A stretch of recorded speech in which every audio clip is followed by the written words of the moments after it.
Hello everyone! Kumusta po kayo? For today's video, gagawa ako ng avocado ice cream with graham. Ito ang mga ingredients na ating gagamitin.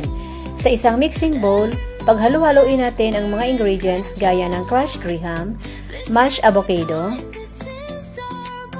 all-purpose cream, condensed milk, at saka ang evaporated milk. Then, haluin lang natin itong mabuti.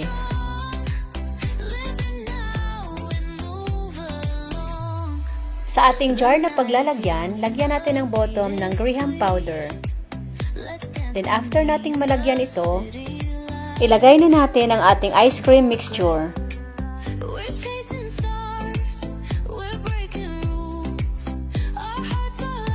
Then, gawin nating layer ito. Maglagay ulit tayo ng crushed graham at mashed avocado.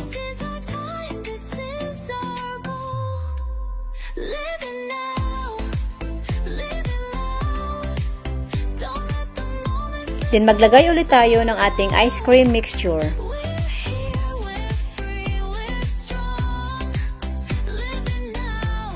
Then as final toppings, maglagay ulit tayo ng graham powder.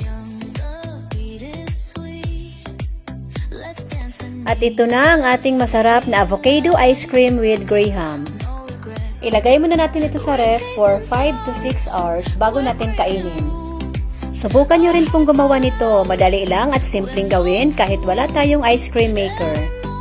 Masarap at siguradong magugustuhan ng mga anak ninyo.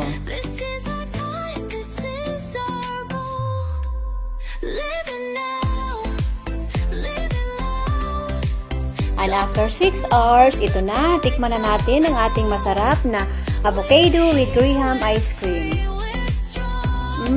Ang sarap nito. Tamang-tama ngayong panahon ng tag-init. Kain tayo. Thank you for watching. Goodbye. Ingat po ang lahat. God bless.